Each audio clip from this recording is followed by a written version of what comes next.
I see that you are one of the most successful real estate brokers I know. I always wanted to do it, right? I always loved sales. Everyone that's going through a real estate deal is not like shopping for a bag or shopping for jeans. Yeah. They're selling $1 million or $2 million home with you. How was that journey from your dad telling you not to go into real estate and to being one of the best in this real estate? So my dad said to me, be an appraiser. The appraiser is so much better than real estate sale. Okay. So then at 16, he pushed me to take the appraisal licensing course. How do you handle all of these things? And I see you talking to the clients always, whether it's 8 at night, 9 at night, or 8 in the morning, you're always on call with the clients. Yeah. So how do you manage all of these stuff? You just have 24 hours like me, like everybody. So I'm more of a morning person, right? So I took all my nights, which is I sleep early, and I wake up very early and I start my day, right? When most people are sleeping, I'm starting companies. What were those turning points where it totally changed you, changed your mindset? So the money I make, right, I don't use it all. So some agents will buy a Ferrari, or, a Lamborghini. Yeah. I don't know if you know what I drive, but I drive a Nissan Sentra. I know that, yeah. $25,000, right? Yeah. But where do I put my money? So I put in two different things. What tip do you want to give them so that they can, they can really make it as a golden tip and they can work for it? Welcome to Rise Up, Unmasking Success, the podcast where we explore the incredible stories of people who have overcome challenges and achieved great success. I'm your host, Neeraj, and in each episode, we dive into the journey of inspiring individuals who faced adversity head-on and came out on top. We'll uncover the obstacles they faced, the strategies they used to overcome them, the lessons they learned along the way. Whether you're looking for motivation, practical advice, or just an amazing story, you're at the right place. Let's get started and find out what it really takes to rise up and achieve success. Today, we have an extraordinary guest with us, Kirby Chan, who has achieved remarkable success as an entrepreneur. From being a designer to being a real estate broker, he has come a long way. He has an inspiring journey that you won't want to miss. His story is filled with resilience, determination, and incredible achievement. Welcome to the show, Kirby. Well, thanks for having me. How are you? Very good. So how's your day going today? Other than the rain, I had to do some outdoor work today. So other than the rain, it's delaying me a little bit. That's it. I just heard you have a yard sale tomorrow. Organizing a whole community yard sale with 50 homes. I got to put 200 signs out today. So that's why I'm waiting for the rain to finish and I could put the signs out. Amazing. Yeah. So can you tell our guests about your beginning, about how you started in real estate and what was your beginning? I guess I could start when I was a kid, right? The story. When I was a little kid, my father actually had his real estate license. Wow. And then my mom got her real estate license, right? And so they actually tried to work in real estate. And so as a kid, I saw them do open houses. They talked this book where all the listings were in a book. And there was no internet, right? So they had to have these books delivered to them. And they would look at the book, see what new listings there are. So I thought that was kind of fun and funny. But then my dad said to me, when you grow up, don't be a real estate agent. He says to me, it's very hard. I see that you're one of the most successful real estate brokers I know. Yeah. Okay. Thank you for that. How was that journey from your dad telling you not to go into real estate and to being one of the best in this real estate?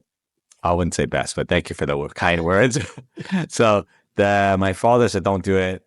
I always wanted to do it, right? I always loved sales. Right? Always. I love sales. As a kid, I thought I was a great salesman, right? And then starting in university, I tried to get a job at the Gap, Club Monaco, and guess what? Nobody hired me. Okay? So I think that got me very mad. Right? Got me to be like, I really want to make it in the sales business. And so by that time, where I was a little older, my dad already left the real estate business because he quit. I think after maybe 3-5 years, he had his license, he quit, right? And then he kept his license only for his appraisal business. So he kept his license going for his appraisal business so he could search the MLS, but he didn't sell anything after that. Okay? So my dad said to me, be an appraiser. The appraiser is so much better than real estate sale. Okay? So then at 16, he pushed me to take the appraisal licensing course. So at 16, I was taking Seneca courses. I was in high school, right? So I wanted to take university, college level course. And so I started taking a real estate course at 16. So you didn't take the appraisal course? I did. Starting at 16, I started taking the appraisals, the basic foundation course. Yeah. And well, like, what were you doing before getting into real estate? Like, there must be something you would be doing with the real estate as well, right? Not really. So I actually, at 16, I started to rebel against my parents. So I went a completely different way. Okay. I started taking the courses and then I said, I quit. I want to go into something so different to make my dad mad. So I went into the art sector, right? So I went into the art sector. So I became a fashion designer. Wow. What kind of fashion designer? Yeah. So I took 4 years of fashion design school and I became a lingerie designer in Hong Kong. 4 years to become a laundry? That's nice. So I was in Hong Kong. I moved to Hong Kong, a totally different city. I've never lived there before. Okay. And I got a job at this company, a German company, to design lingerie, women's lingerie. So this is completely different than what my dad did. Yeah. Yeah. So you born in Canada, your family was doing pretty well, you were doing pretty well. So how was the journey to Hong Kong? Or how many years were you there? I was there for 3 years.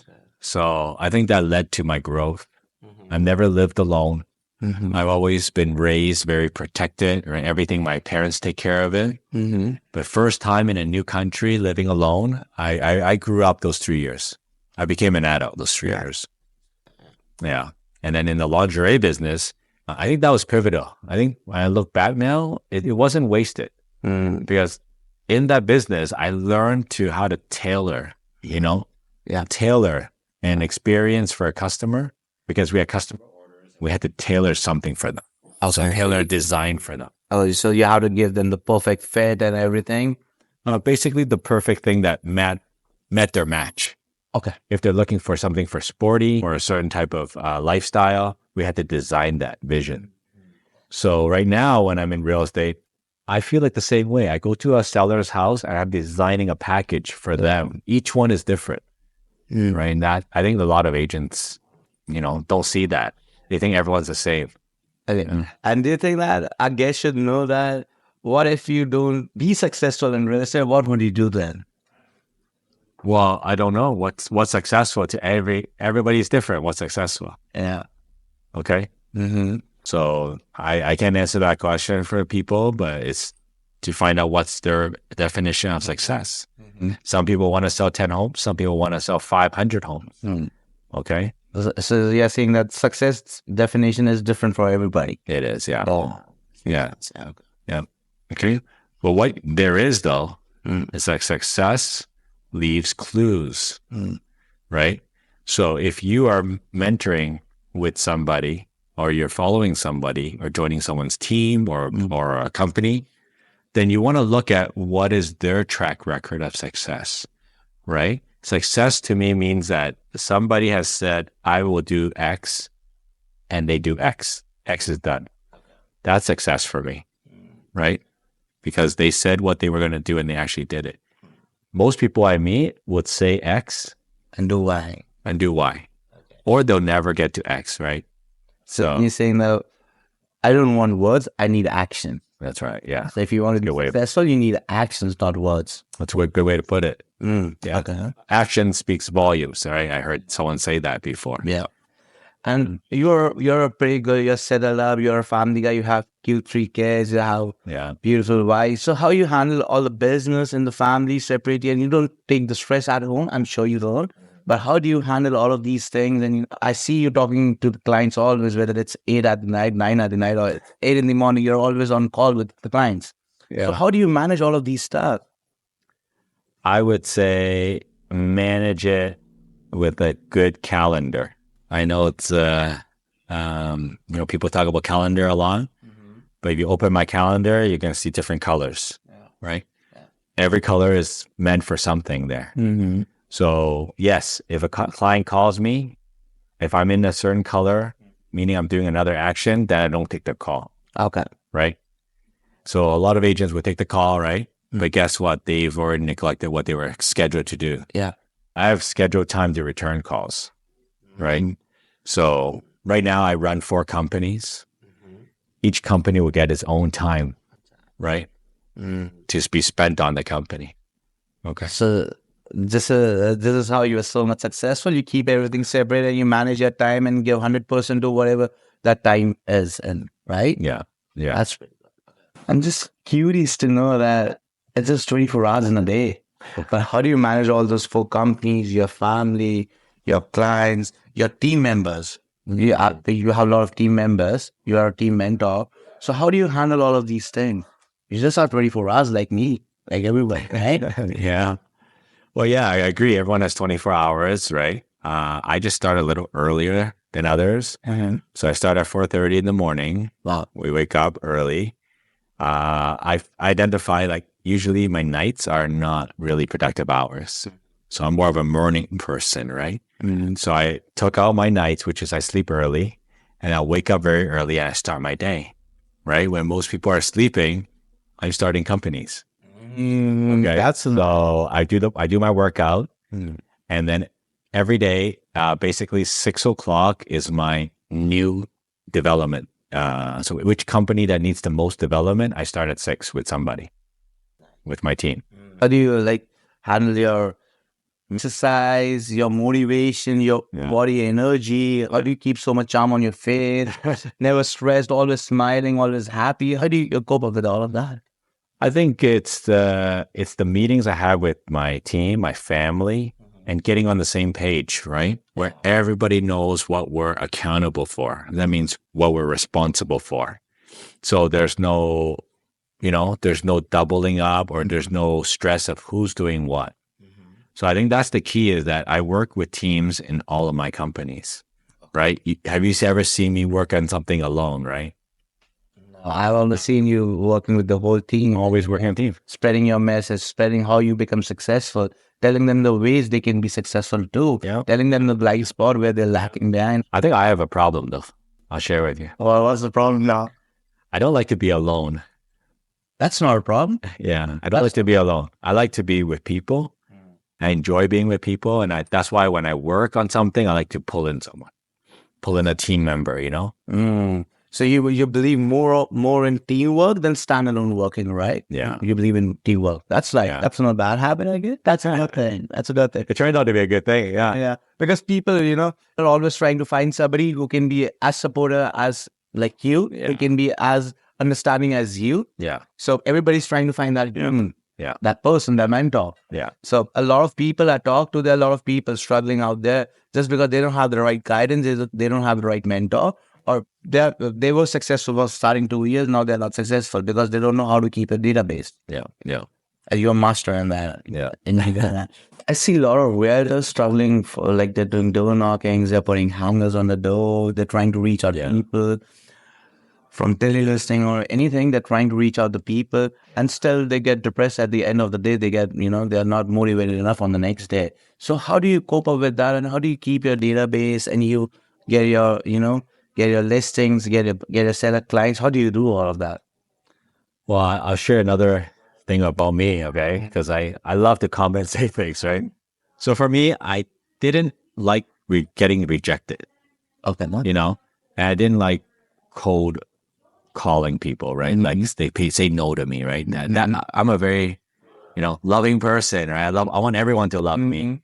So when that happens, I would get upset, right? Or sad, right? No one loves me, right? So over the years, I wanted to develop a system where people came to me, right? I want to be celebrated like a hero in the community, right? Yep. So what I did is I wanted to offer something of value to them. And I want to offer something that they will call me. So I started to do community events. Community events. Can you elaborate a little bit? Can you explain that to our audience, please? Yeah. So community events is events that are held in the community. Like we do yard sale, we do skating party, we book a Santa Claus to our office, and then it's everything that we do is free of charge. Right? Anyone in the community that wants to take part can join our events. When I was coming today in your office, I was hearing that your assistant was talking to you about some barbecue scene at school. What was that about? Oh yeah. So we also contact the schools. If they want anything, my sponsorship, I'm open hands to them. I was like, I will support you guys. So on Wednesday, we had this fun fair and they said, we need a sponsor for the candy table, meaning I pay for the candy table, buy the candy. They'll sell the candy there. The money we make, the school gets it. Oh, wow. Okay. And then all the parents get to see who I was. I get to talk to a lot of parents that day. And again, it's building community, Yeah. right? Yeah. It's So, building community. what is like? Did you get any leads? Did you get any deals out of it? Did you make connections out of it? Because I know you have a big database because of all these community events you'll be doing it. Yeah. But what are all the benefits you get out of it? Well, I would not say that I'm looking for leads there. I'm actually there looking to build my brand, right?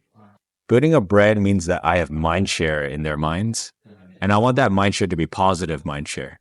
There could be negative mind share and positive, right? Yeah. So I want that to be positive. So they see Kirby, oh, he's a person I want to deal with. Just mentioned that you want to build a brand, right? You are already a brand. So I just wanted to know your journey. How did you build the brand? What all challenges did you face? What all challenges you are still facing? Because you have a big team, right? So you have questions from other people every time from your team. So I want to know, how did you build your own brand? Yeah.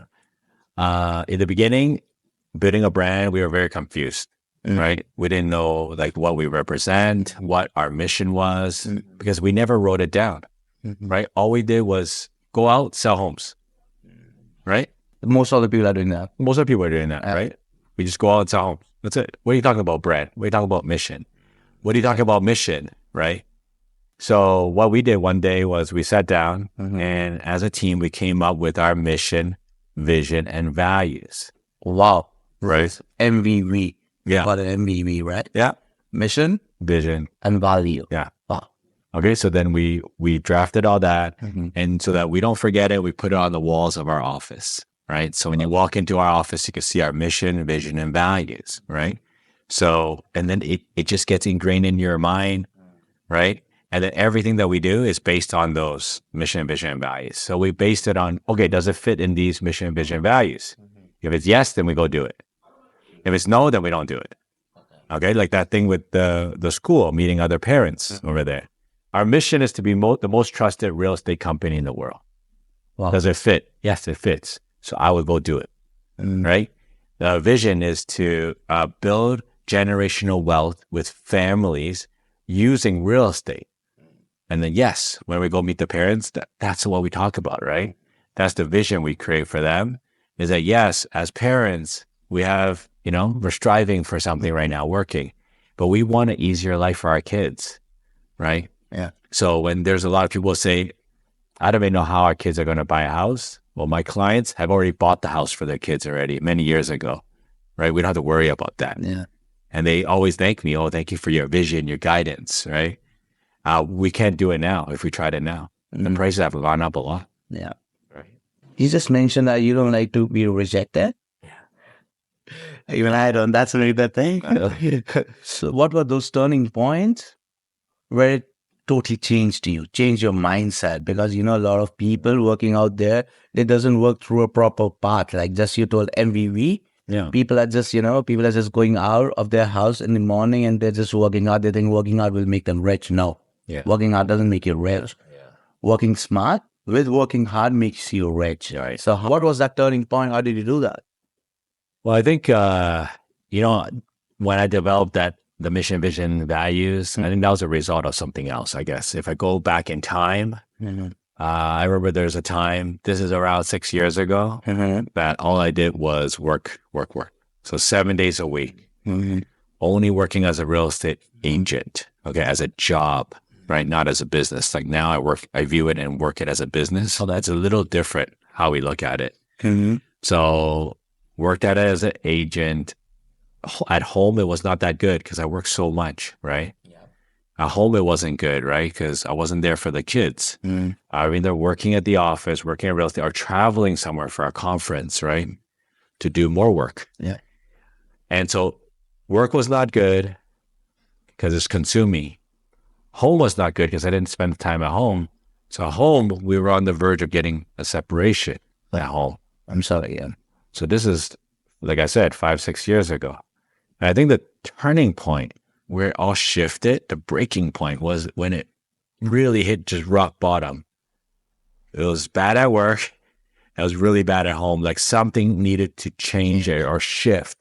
I just didn't know what, right? And I was so lucky to have one of my sellers at that time. And I had no sales for so long. Okay, you wouldn't even imagine. I sold no sales, and I sold one home. I sold that home, and that guy said to me, "What's going on?" I said, "Nothing. Life's perfect." I couldn't even say it to him, what was going on with me. I was so fake, I would just say, everything's fine, right? And that guy, I didn't know this at that time, but he was very, very insightful. He could see some things up with me. And he said, "Kirby, maybe there's something that I can share with you." And he shared with me to go to a course that I took. So it's called the Landmark Forum. He invited me to go to an introductory course, a class. It was one night, I remember, 3 hours. And I went there for 3 hours. And at the end of it, I was like, that leader up there spoke to me. Everything he said connected with me. And I was going through that. I never had it any time in my life, someone that really understood me, right? And he knew exactly how I was operating. Yeah. Right? At the end of the 3 hours, I just didn't know what to do though. He identified it. I just didn't know what to do about it. Right? And luckily he said, "Okay, you have an opportunity to take a weekend course where you can actually do something about it." Okay. And I took a leap of faith and I went to do that course, and that just transformed my whole life, taking that course. So, Kirby, I have one question for you, and that is, Canada is like an immigrant country. There are a lot of immigrants coming from, from different countries, from different part of the world. And everybody is going through that struggle. Everybody's going through a lot of struggle with their way from their family. They have money struggle. They have everything, right? Right. And you have been through all of this till you made it to the top. Today you are successful. So I wanted to know that what tip do you want to give them so that they can, they can really make it as a golden tip and they can work for it. Yeah. Okay. I wouldn't say I went through it. I would say my parents went through it, right? Because my parents came here in the 70s and it was already tough back then. Yeah.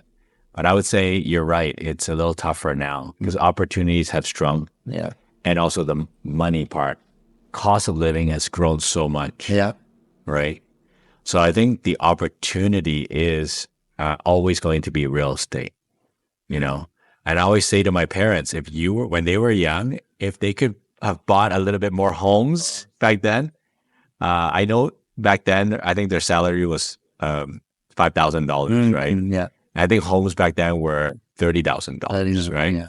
So it was a lot more than their salary. But right now, homes are what? $1 million. But salary is at $100,000, right? So what is that? That's 10 times, right? And so it's like, if you don't eat or sleep, you have to save 10 years before you can get that house. Yeah. So I think now is an opportunity to find some way to get into real estate. I think that's going to be the trick. And I think that's the opportunity. Is like, are the banks going to be the only way to get into real estate? Right? And it may not be. So you're saying that real estate can lead you to generational wealth? Yeah. It can lead you to generational freedom? Yes. Is that what you're trying to say? I am saying that. I think that's part of my vision too, right? That we build generational wealth through real estate, and that some way, somehow is to get into the real estate market, right? And if you look at land and real estate all over the world, that's something that keeps going up. You can't invent more land. Yeah. Okay? You can't invent more land. Yeah. All right, you can mine more Bitcoin.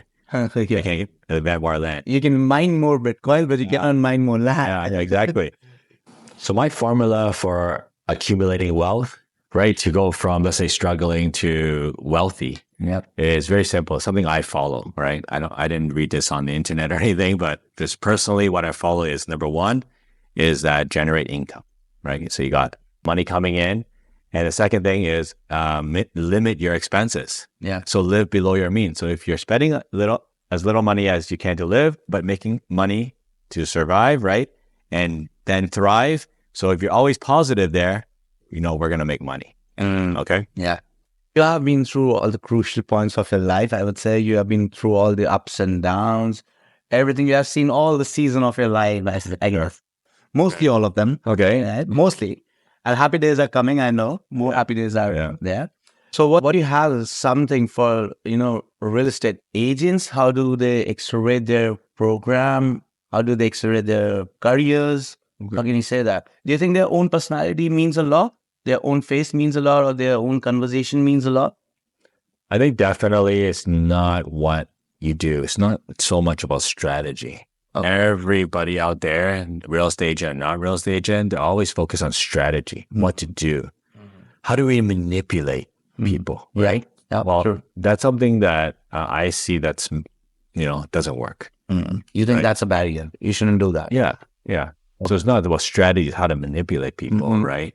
And try to get them to be our clients, right? That's something that's inauthentic to me. That's what I think. That's what. Yeah. For me, it's how do we connect with people on a very, contribution, intimate level with somebody, right? And so everyone that's going through a real estate deal is not like shopping for a bag or shopping for jeans. They're selling $1 million or $2 million home with you. It's a big decision. It's a big deal, right? So do they want someone just off the shelf, or do they really want a trusted individual? So someone who really trusted, if someone really trusted. Yeah. So when they have an agent that's their best friend, but they have an agent off the street, they're going to trust the best friend, right? Yeah. So I think in real estate is like, if you're an agent, how many best friends do you have? That's my favorite question. Wow. I like that. How many best friends do you have? How many really good friends do you have that trust you with their $1 million house? Right? The more of those friends you have, the more business you have. Right. That's true. So Kirby, what else do you do to be on the top, to be wealthy, to generate wealth, more wealth for your children, for yourself? What else do you do other than real estate? Well, let's say real estate brings income in, right? Yeah. But what if I don't work one day? There will be no income. No income. Yeah. Yeah. So that's not a good investment though, right? So as a real estate agent, we don't have any pension plans. We don't have anything like that. No security. True. So the money I make, right, I don't use it all. So some agents will buy a Ferrari or, a Lamborghini. Yeah. Yeah. I don't know if you know what I drive, but I drive a Nissan Sentra. I know that, yeah. $25,000, right? Yeah. But where do I put my money? So I put in two different things. Okay. One is the securities, right? With very safe securities, something like an index fund that goes up. Second thing I do is put it into businesses. And that's why I talk to you. Well, I run 4 businesses, right? I turn my real estate, agent business into like a brokerage style with 13 agents now. But businesses is money that I invest in, and it provides income back out. So you're saying that you can earn money from real estate, but you cannot keep money from real estate. So you have to invest that money, whatever you're earning from real estate, and then invest then buy something, costly or something like that. Yep. So you have like stocks, the index funds, you have businesses, and then you have homes. I even treat my homes, my investment properties, as businesses. Yeah. Okay. And then each one will have a team managing it, so that if I'm not able to work, it still generates income. So passive income is my passion now. I call it passion income. Okay. Passion income. Always, it's not a passive income anymore. It's a passive income for people who look at it as a passive income. But for people like you, it's a passion income because I've seen you working. Okay. I've seen you being dedicated towards one work. Yeah. And you are totally focused on that work at that moment. And I really appreciate that because I learn a lot from you. When I'm there for even for 5 minutes, I'm in your room, I'm learning a lot. And just looking at you. Yeah. Okay. So Kirby, one last question for our guests. Yeah. Give them some points where they can fight from their daily lives, get a better work, better jobs, do a good business, or then align their own life and be wealthy. So give them some advice.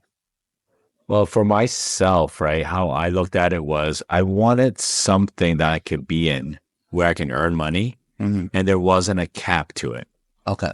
Okay. So one thing my grandfather kept telling me as a kid was always be your own boss, always be an entrepreneur, right?